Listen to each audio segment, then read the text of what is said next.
여러분의 아침을 함께합니다. 94.5MHz YTN 뉴스 FM 신율의 출발 새 아침.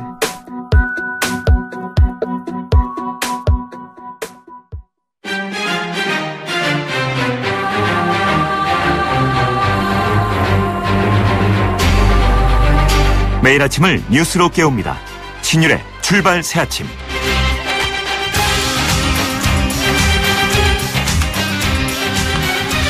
요새 보면 참 부모들의 억장을 무너뜨리는 일이 많습니다. 이 일부 공기업들은 청탁을 받고 신입사원들을 채용했다는 의혹을 받고 있는가 하면 이 진경준 전 검사장은 자신의 고등학생 딸을 과거에 인터넷 포털 사이트에 인턴을 부탁해서 했다는 사실이 드러났습니다. 여기에 대해서 해당 포털 사이트 기업은 공식 사과했습니다만 이런 일들을 보면서 힘없고 백 없고 돈 없어서 자식들에게 아무것도 해줄 수 없는 부모들은 자신들의 삶 자체가 허무하게 느껴질 정도입니다. 한마디로 무기력감 그 자체를 느낄 수밖에 없다는 건데요. 일자리를 만드는 것도 중요하지만 더 중요한 것은 공정한 경쟁을 통해 취업할 수 있는 세상을 만드는 것. 그리고 수능보다는 다양한 방식으로 대학에 들어가는 것도 좋지만 그 이전에 공정한 경쟁을 할 수 있는 사회를 만드는 것이 중요하다는 것을 느끼게 하는 부분입니다. 이제부터 우리 모두 그런 사회를 만드는 기초를 만드는데 최선을 다해야 할 겁니다. 신율의 출발 새 아침, 오늘 순서 시작합니다.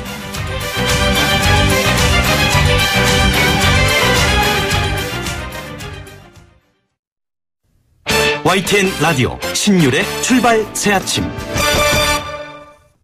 예, 지금까지 들어온 뉴스 정리해 보겠습니다. 백병규 시사평론가 스튜디오에 나와 계십니다. 어서 오십시오.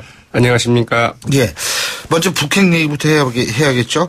중국이 북한의 육체 핵실험 이후에 유엔 안보리 회의에서 북한에 대해서 규탄이라는 용어를 처음 사용하기 시작했다. 이런 얘기가 나오는데요. 그러니까 이제 중국도 이 북핵 문제에 대해서 이 수위를 좀 높이고 있다. 이렇게 봐야 되는 건가요? 그렇게 봐야 될 것 같습니다. 예. 이 중국은 특히 그 외교적 표현에 굉장히 좀 엄격한 나라이죠. 그렇죠. 네, 그동안에는 그 북한의 그 탄도미사일 발사와 그 핵실험에 대해서 안보리 회의는 물론이고 그 외교부 성명이나 그 논평에서도 이 강력히 반대한다.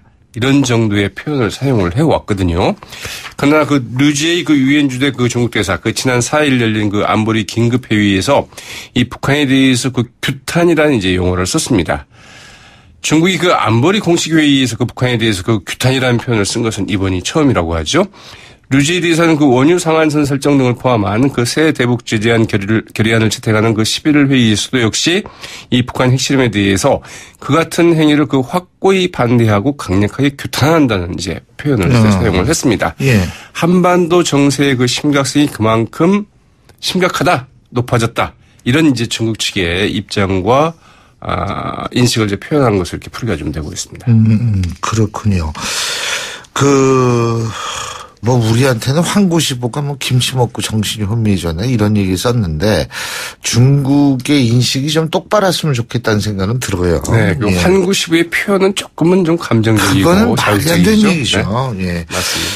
그 박성진 중소벤처기업부 장관 후보자에 대해서 부적격 청문 보고서가 채택이 됐는데 민주당 의원들 이 청문 보고서 채택 때 여당 간사 홍익표 의원을 제외하고는 모두 퇴장을 했는데 그래서 이제 사실상 박성진 장관 후보자에 대한 청문 보고서 부적격 청문 보고서 채택을 묵인했다. 지금 이렇게 얘기들 하죠. 그렇죠. 사실 그 이제 홍익표 의원이 남아 있었다는 것은 이제 간사 아니겠습니까?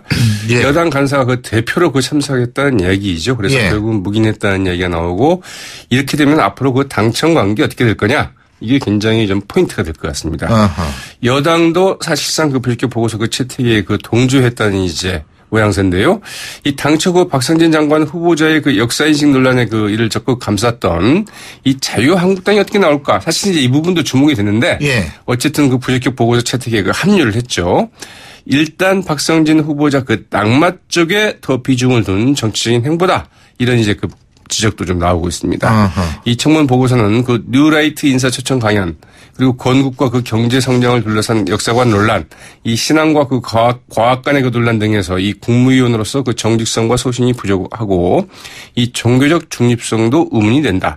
또 그 대기업과 중소기업의 그 다양한 이해관계를 그 조율할 만한 이 전문성과 행정 경험 그리고 정무적 감각이 부족하다. 이렇게 이제 우려를 표명한다고 적었습니다. 근데 청와대는 아직 결정을 못하는 모양이에요. 네, 청와대는 어제까지의 반응은 오늘 일단 그 인사청문 보고서가 도착을 하면 논의를 하겠다. 이런 입장이라고 하죠. 그러나 그 청와대로서는 어쨌든 뭐 부적격 청문 보고서가 국회에서 그 채택된 만큼 이 국회의 같은 의견을 존중을 하든지 아니면 임명을 강행하든지 이 둘 중에 하나를 이제 선택할 수밖에 없는 이런 상황이죠. 이 김명수 대법원장 후보자 그 임명 동의 문제와도 그 연동될 수 있는 만큼 그 결정을 최대한 그 늦추지 않겠느냐 이런 관측도 좀 나오고 있습니다. 지금 김명수 대법원장 후보자 말씀하셨는데 임명 동의 보고서 국회가 어제 채택하지 못했죠? 네, 어제 그 이제 이틀간의 그 인사청문회가 끝난 만큼 이제 그 채택 여부를 이제 결정을 했어야 되는데 어제 하지는 못했습니다.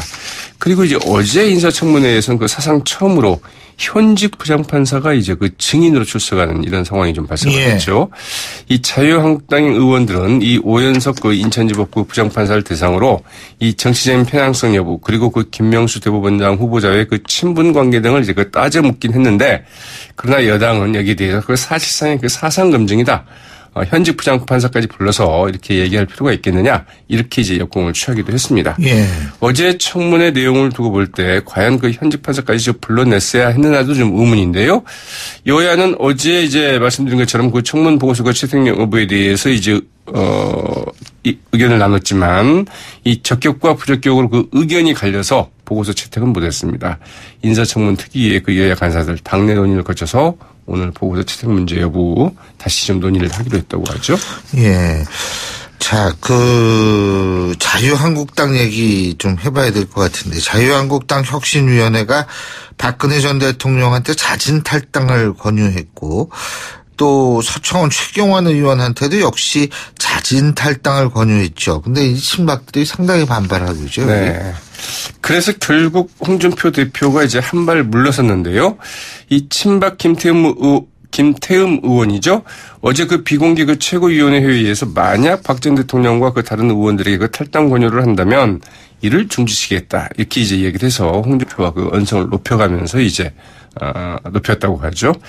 또 그 자진 탈당을 권유받은 그 최경환 의원 측도 이미 징계를 받고 이 폭언까지 된 마당에 또다시 이처럼 부당한 요구를 하는 것은 일사부재리 원칙에 어긋난다. 이렇게 좀 반발을 했습니다. 그러자 이제 홍준표 대표는 혁신이 발표 뒤에 바로 이제 그 기자회견을 열었습니다. 이 당내 의견을 모아서 그 혁신이의 그 자진 탈당 여부에 대해서는 그 집행 여부는 10월 17일 박 전 대통령 그 1심 판결을 전후해서 본격적으로 논의를 하겠다. 이렇게 한 발 물러섰고요. 이에 대해서 이제 그동안 그 페이스북 등을 통해서 사실상 그 박근혜 전 대통령의 그 자진 탈당이 필요하다고 역설을 해왔고 이에 따라서 혁신위가 이제 그 자진 탈당을 이제 권유한 것인데 이 흐름에 앞뒤가 맞지 않는 것 아니냐 이런 이제 지적도 나오고 있습니다. 홍준표 대표는 혁신위의 그 인적 쇄신하는 그 당에 권고하는 것으로 혁신위는 그 전국적인 집행기관이 아니다. 이렇게 이제 이야기를 하게 되었죠. 자, 그리고 유승민 비대위원장 체제로 갈등이 있었던 바른정당이요. 결국은 조기 전당대회 열기로 하고 그동안은 주호영 원내대표가 대표 권한대행하자 이렇게 결론 난 거죠. 맞습니다. 유승민 그 비대위 구상은 결국은 유승민 비대위원장 구상이죠. 결국 그 김무성 의원의 이른바 이 통합파의 그 벽을 넘지 못했는데요. 바른정당 어젯밤부터 오늘 새벽까지 국회에서 의원총회를 했습니다. 그 심야 의원총회 한 거죠. 그리고 4시간의 그 경론을 벌인 끝에 만장일치로 그 11월 말 이전에 그 조기 전당대회를 치르기로 했습니다.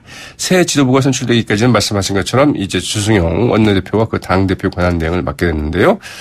어제 올린 국회의원 그 원외위원장 그 연석회의 때까지만 하더라도 유승민 비상대책위원장 취조로 가야 된다.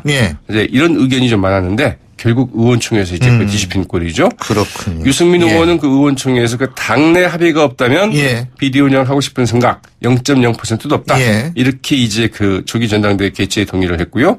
김무성 의원 또한 그 자유한국당이 박근혜 전 대통령 3인에게 자진 탈당을 권유한 데 대해서 이 3명에 대해서 그 탈당을 권유한다고 혁신이 되겠느냐. 현재로서는 그 자유한국당과의 그 통합 어렵다 이렇게 의견을 표력을 하면서 서로가 접종점을 좀 마련한 것 같죠. 오늘 말씀 잘 들었습니다. 고맙습니다. 네, 고맙습니다. 지금까지 백병규 시사평론가였습니다.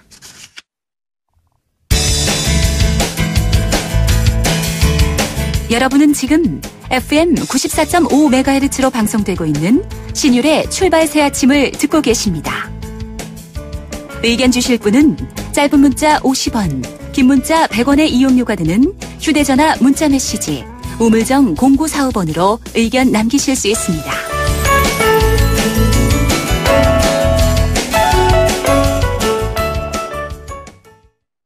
문재인 정부가 출범한 지 이제 4달이 지났습니다만 아직까지 내각이 완성되지 못하고 있는 상황이죠. 헌법재판소장에 대한 임명 동의안은 최근 부결됐고요. 또 박성진 중소벤처기업부 장관 후보자는 국회에서 부적격 보고서가 채택이 됐습니다. 김명수 대법원장 후보자의 인사청문 보고서 채택 여부도 오늘 논의될 예정이라고 하는데요. 자, 이런 문제들에 대해서 더불어민주당 백혜련 대변인 전화 연결해서 입장 들어보겠습니다. 백 의원님 안녕하세요. 안녕하세요. 지금 인사 문제가 참 복잡해요. 그죠? 네, 그렇습니다. 신경이 복잡하실 것 같아요. 네, 굉장히 벌써 진짜 문재인 정부 출범한 지 4개월 지나서 아직 그 내각 문제를 결정짓지 못했기 때문에 국민 앞에 죄송스럽고 착잡한 심정입니다. 근데 이게 왜 이렇다고 보십니까? 누구가 책임을 져야 된다고 보세요?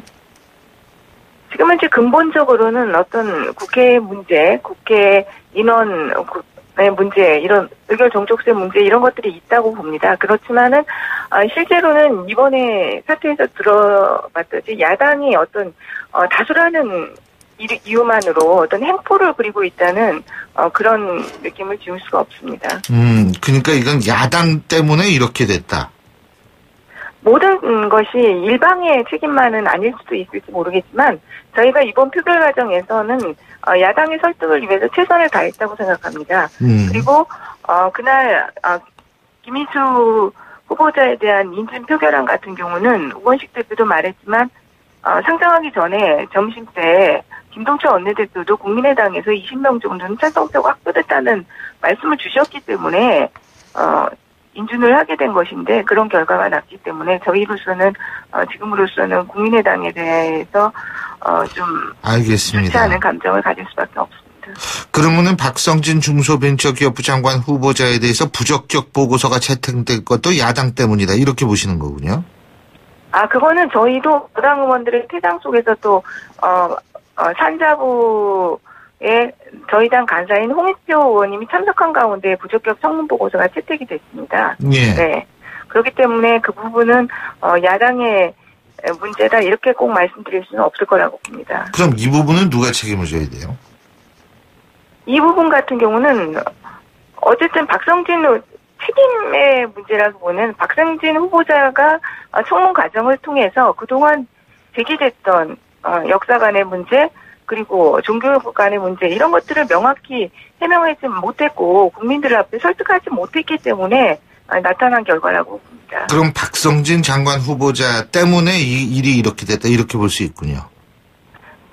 주요 책임이라기보다 전체적인 어떤 검증의 과정 이런 것들도 있지만 박성진 후보자 스스로의 자질과 인격 자질의 문제 이런 것들이 큰 요인이었다고 생각합니다. 예.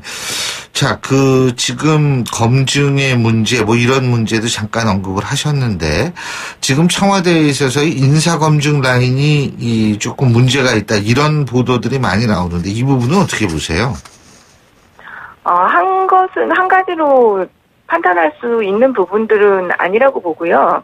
예. 그 부분에서, 박성진 후보자 같은 경우는, 사적인 좀 영역들이 있었기 때문에 그 부분에 대한 검증이 좀 어려운 측면이 있었지 않나. 이미 그리고, 발표를 한 상태에서 장관 임명을 한 상태에서 청와대로서는 좀 적절하게 조치하기는 어려운 면이 있었다고 봅니다. 예를 들면 어떤 부분이 검증하기 어려웠을까요? 사적인 영역? 포스트의 어귀에서 이제 회사. 보수 인사들을 불러서 그런 부분들이 사실 굉장히 문제가 되지 않았습니까? 그리고 어떤 종교적인 문제인데 그런 부분들은 공식적으로 드러나는 부분들이 아니기 때문에 좀 어렵지 않았나 싶습니다. 예. 근데 이거 지금 어떻게 될 것 같으세요? 박성진 후보자. 결국은 후보자 본인의 가장 먼저 달려있다고 보고요. 지금 사실 야당뿐만 아니라 여당에서도 부적격 의견에 청문보고 채택하는데 일정 정도 힘이라기보다는 그러니까 홍익표 간사님께 있었던 부분들이 있기 때문에 박성진 후보자 스스로가 어떤 국민의 정서, 국민의 여론 이거에 따라서 스스로의 거취를 결정해야 된다 보고요. 그것이 안 된다고 한다면 결국 청와대가 최종적으로는 판단을 내려야 될 문제라고 봅니다. 그러니까 자진 사퇴해야 된다는 말씀이시죠? 그렇죠. 1차적으로는 그렇다고 봅니다. 예. 근데 이거 좀 빨리 결정해 줘야 되는 게 국가적으로도 좋은 거 아닙니까? 당연히 인사 문제는 빠르면 빠를수록 좋다고 봅니다. 그죠. 예. 네. 근데 이분은 왜 아직 표명을 안 했어요? 네? 이분은 아직 자신의 의사 표명을 안 했지 않습니까? 뭐, 그대로 가겠다든지, 그만두겠다든지, 이런 거 있지 않습니까? 그렇죠. 그건 박성진 후보자 어쨌든 개인의 문제이기 때문에 이미 국민의 여론, 그리고 여러 가지 분위기는 전달이 됐다고 봅니다. 그럼 박성진 후보자가 그 부분은 결단을 내려야 되는 문제인데, 저희가 그 부분을 강요할 수는 없는 것이라고 물론 봅니다. 강요는 못 하겠죠. 근데 뭐 간접적으로 얘기는 좀 전달할 수 있는 거 아니에요? 그 부분은 여러 가지 지금 돌아가는 여러 가지 상황 그런 거에 서 충분히 이미 전달이 된 것이 아닌가. 알겠습니다. 자, 김명수 대법원장 후보자 표결 문제도 지금 남아있죠. 그죠? 여보세요? 네, 그렇습니다. 예. 그 캐스팅 보트 역할하는 국민의당에서 한 5명 정도가 찬성하고 있다. 이런 보도도 나왔던데. 예? 이거 어떻게 보세요? 이거 다시 또 이 헌재 소장 임명 동의안 부결과 같은 상황이 반복될 가능성도 있다. 이런 분석이 있는데 이 부분은 어떻게 보십니까?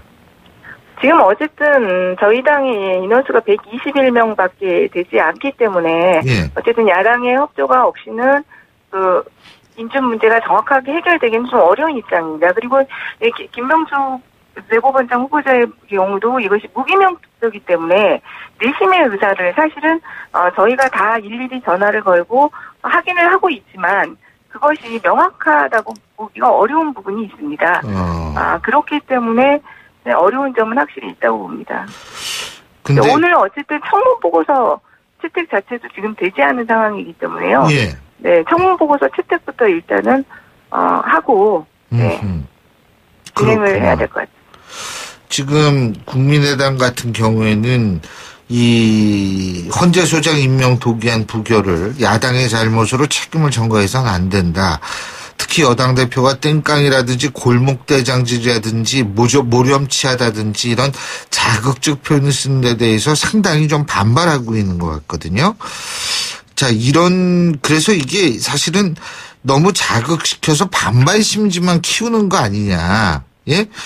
지금 더불어민주당 지도부가요. 이런 얘기도 있는데 이 부분은 어떻게 보십니까?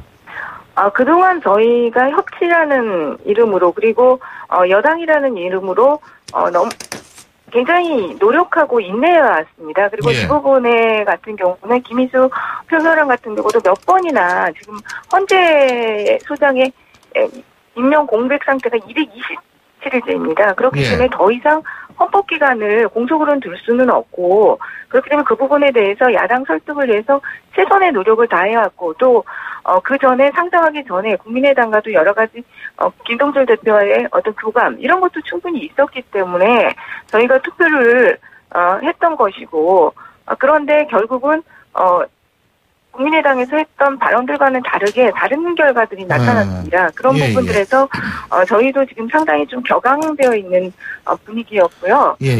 무엇보다도 안철수 대표가 부결 직후에 국민의당이 국회에 정권을 가졌다라는 굉장히 오만한 발언을 하셨습니다. 예. 네.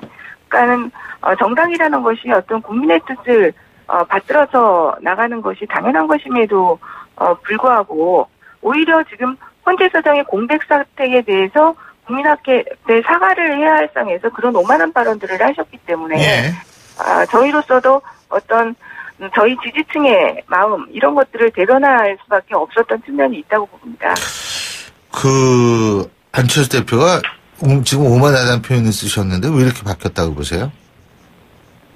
안철수 대표의 입장에서도 지금 굉장히 국민의당의 대표가 되실 때 어렵게 되신 거 아닙니까? 예. 굉장히 가반수가 겨우 넘어서 예. 된 입장이고 지금은 어떤 존재감 이런 것들을 보일 필요 그리고 대표가 돼서 내가 국민의당을 확실하게 컨트롤한다는 것을 보여주는 것 이런 것들이 굉장히 필요하다고 느낀 것 같습니다. 예. 그렇기 때문에 강경적인 발언으로 어떤 존재감을 본인의 존재감 자체를 보이고 있는 것이 아닌가 그리고 이렇게 보입니다.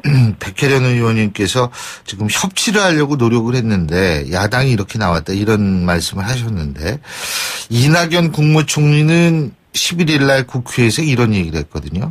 문재인 정부의 가장 아쉬운 점 중에 하나가 바로 협치라고 생각한다. 이렇게 얘기를 했는데 이 부분은 그러면 어떻게 보세요? 제가 그때 이낙연 총리께서 직접 그런 표현을 하셨습니까? 보도에는 그렇게 나오고 있습니다.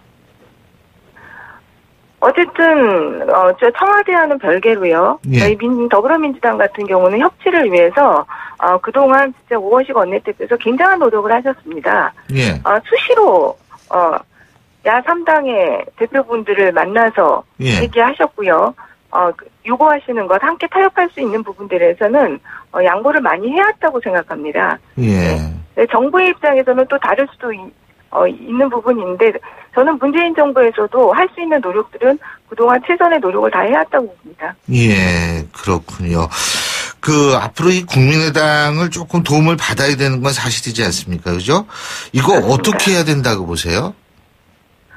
지금 여소야대 이런 상황에서 이번처럼 이제 야당들의 이런 행동이 발생한다면 소수 여당으로서는 사실은 할 수 있는 것이 없습니다. 저희는 정당으로서 할 수 있는 최선의 노력을 계속 야당과 접촉하면서 예. 야당과 합의를 이룰 수 있는 부분들, 서로 양보할 수 있는 부분들에서 노력하겠지만 계속적으로 야당이 자신들의 입장만을 강요한다면 실질적으로는 그렇게 많은 부분들을 함께 나가기는 좀 어려울 수밖에 없는 것이라고 봅니다. 그래서 계속적으로 야당의 동참을 이끌어내기 위해서 설득을 하겠고 노력을 하겠지만 야당이 끝까지 이런 개혁과 함께하기를 거부하신다면 예. 결국은 개혁을 바라는 국민, 적폐청산을 원하는 국민과 함께 이겨낼 수밖에 없는 것이 아닌가 그렇게 봅니다. 예, 잘 알겠습니다. 오늘 말씀 잘 들었습니다. 고맙습니다. 예, 감사합니다. 예, 지금까지 더불어민주당 백혜련 의원이었고요. 신율의 출발새 아침 1부 순서 여기서 줄입니다. 잠시 뒤 2부에서 뵙겠습니다. 소통의 아침을 여는 공정한 목소리. 신율의 출발 새 아침. 신율의 출발새 아침 2부 순서 먼저 광고부터 듣겠습니다. 예, 목요일입니다. 벌써 주 후반이 됐네요. 7시 40분 57초 지나고 있는데요. 교통 상황 알아볼까요? 박화영 캐스터? 네, 신율의 출발새 아침 교통정보입니다. 벌써 목요일이고요. 가을 내음이 계속 깊어가고 있는데요. 차도 많이 늘어나고 있는 이 시간 곳곳으로 사고 소식도 더해지고 있습니다. 강변북로 따라 일산 들어가는 길, 잠실대교와 청담대교 사이 1차로에 사고 소식 들려서 이 두 군데 많이 막히고 있고요. 중부고속도로 남이 쪽으로는 경기 광주 나들목 하이패스 차로에 승용차 관련한 사고 때문에 사고 위험이 있습니다. 강남대로는 신사역에서 논현역 가는 길 사고 때문에 5, 6차로가 차단되어 있고요. 성산로는 모래내고가차도에서 연세대학교 쪽으로 밀리고 통일로는 서울혁신파크에서 서대문 쪽으로 답답하게 묶여 있습니다. 신일의 출발새 아침 교통정보였습니다. YTN 라디오 신율의 출발 새 아침. 박근혜 전 대통령에게 자진 탈당을 권유해야 한다. 만약 자진 탈당이 받아들여지지 않을 경우 당원 당규에 따른 출당 조치를 취해야 한다. 어제 자유한국당 혁신위원회가 내놓은 3차 혁신안에 담긴 내용입니다. 그동안 가장 논란이 됐던 박근혜 전 대통령 거취 문제에 대해서 자진 탈당, 더 나아가 출당까지 해야 한다. 이런 결론을 낸 건데요. 자유한국당 혁신위원회 이용남 대변인 전화 연결해서 입장 들어보겠습니다. 안녕하십니까? 네, 안녕하세요. 예. 그러니까 박근혜 전 대통령이 이제 자칫 탈당 안 하면 출당 조치하라는 건데 이게 네. 어떤 이유에서 이제 이런 결론이 나오게 된 거죠?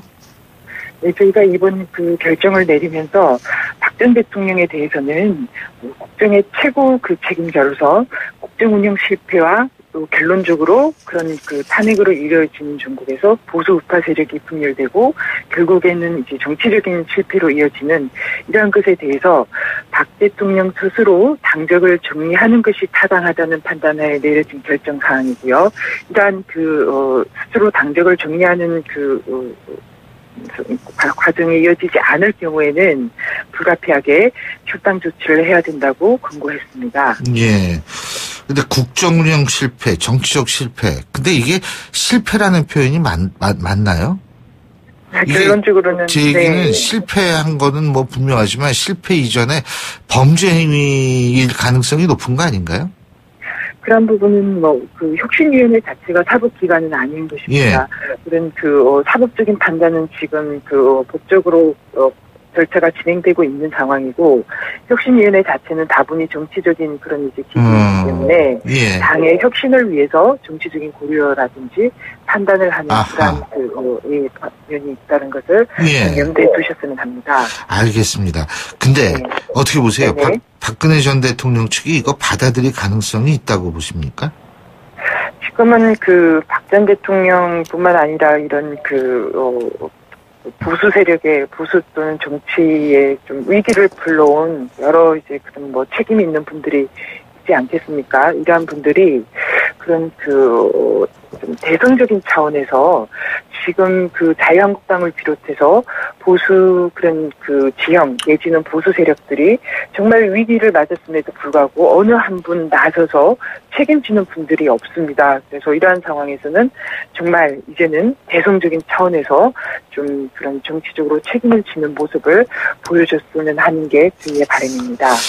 근데 지금 이용남 대변인께서 그런 말씀하셨는데 네네. 추경환 의원하고 서청원 의원한테 대해서도 자진 탈당 권고를 했는데 사실 이쪽은 일사부재리의 원칙까지 이미 징계를 받았는데 이거 또 나가라고 그러느냐 상당히 네네. 반발하고 있는데요. 네네. 예.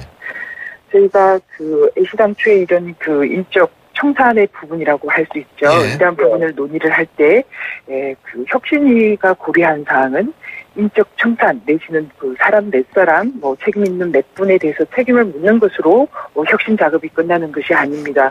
궁극적으로는 보수 세력의 통합을 대전제로 하고 있는 상황이고, 이러한 상황에서 저희가 책임 있는 부분에 대해서 일일이 시시비비를 가리는 이러한 절차가 진행이 되면 또다시 당이 이제 분란이 생기는 그런 상황이 발생할 수 있기 때문에 저희는 개파 전행에 책임이 있는 두 분에 대해서 최소한의 그런 이제 조치를 취해달라는 차원에서 권고를 한 부분이 있고요. 이제는 두 분이 정말 책임 있는 또 당의 그런 어르신 역할을 한 부분이 있지 않습니까? 그래서 지금은 대성적인 차원에서 받아주시기를 희망하고 있고요.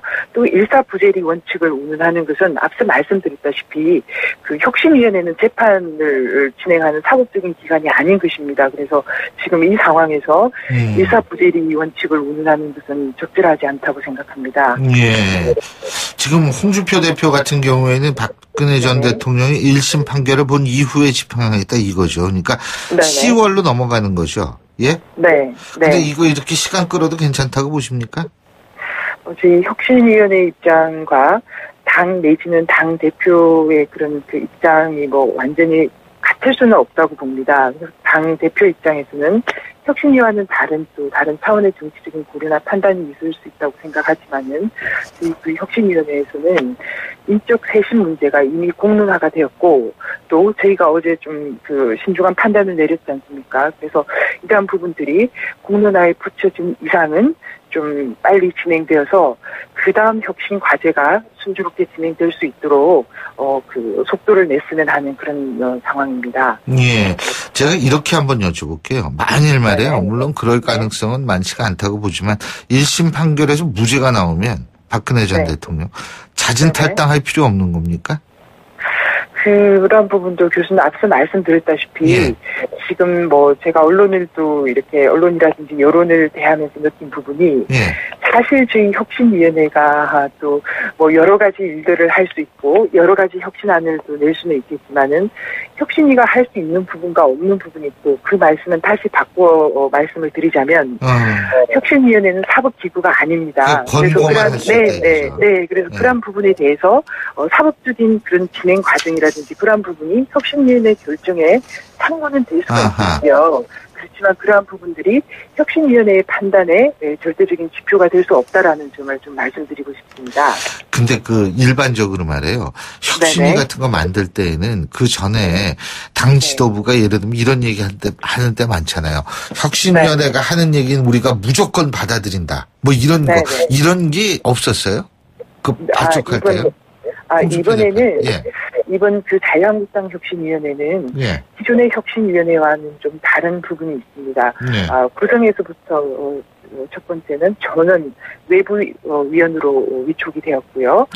두 번째는 기존의 그 보수 혁신위원회 내지는 뭐 다른 혁신위원회의 활동을 고려하면 혁신위원회가 혁신을 내면은 그 당에서 의총을 거쳐서 그런 이제 혁신위원회의 권고안에 대해서 논의하는 과정을 거쳤습니다. 그렇지만 이번에는 그 당의 상황이 워낙 이제 위중한 상황이고 그렇기 때문에 그 당 대표께서 이번 혁신위에는 의총을 거치지 않고 혁신위가 내는 안에 대해서는 최고의 결정을 통해 받아들이는 것으로 분명히 해준 부분이 있습니다. 그러니까 이제 그 제명 같은 경우에도 의총 거치지 않고 최고의 결정이면 된다 이 말씀이시군요. 제명의 경우에는 교수님 조금 다른 부분이 있습니다. 제명은 윤리위원회 규정을 보면 제명은 일종의 그 징계한 그 결과적인 그런 이제 카테고리이기 때문에 이러한 부분은 혁신위원회가 이 정도의 책임을 부과를 하면 그 이후의 절차는 당의 중앙윤리위원회가 또 후속 절차를 밟는 그러한 절차로 되어 있습니다. 알겠습니다. 자, 그리고요. 아까 이제 이 대변인께서 이런 말씀을 하셨는데, 이게 결국 통합을 위해서, 보수의 통합을 위해서 이런 인적 천사는 불가피한 과정이다, 이런 말씀 하셨는데요. 네, 그렇습니다. 그거 이렇게 친박들이 반발을 하고 있고, 친박 몇 분을 이렇게 탈당을 권유했다고 한다면, 이 정도 선에서 바른정당 의원들이 이 정도면 됐다. 그러면은 이제 한번 우리 복당을 한번 논의해보자. 이렇게 나올 거라고 보십니까? 사실 저희가 이제 대전제로 좀 거시적인 관점에서 좀 통합을 염두에 두는 것은 이제 사실이고요. 그렇지만은 지금 아시다시피 바른정당 그리고 자유한국당 일부 의원들 사이에서 복당 논의가 진행이 되고 통합이 진행이 되는 것도 사실입니다. 그렇지만 과거에 우리가 정치적인 그런 이제 현상이라든지 경험을 고려해 볼 때 이러한 복당 과정에서 순조롭게 되리라고는 보기 어려운 측면이 있지만은 여전히 저희 이제 혁신위원회에서는 지금 그 보수 정치 세력의 위기와 또 문재인 정부의 독주 이런 부분에 대해서 우리가 체제를 수호하고 또 보수 가치를 구현하기 위해서는 궁극적으로는 통합을 해야 되지 않겠는가. 그래서 대선적인 차원에서 저희가 이러한 권고를 했습니다. 지금 이용남 대변인께서 이 물밑 논의를 하고 있다 이런 표현 쓰셨는데 몇 명이나 복당할 거라고 보세요? 복당한다면? 아니요, 제가 물밑 논의를 한다고 말씀드린 게 아니라 그러한 이제 물밑 논의가 언론을 통해서 이제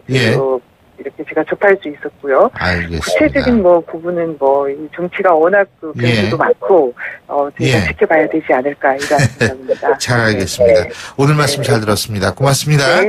네, 감사합니다. 예, 지금까지 자유한국당 혁신위원회 이용남 대변인이었습니다.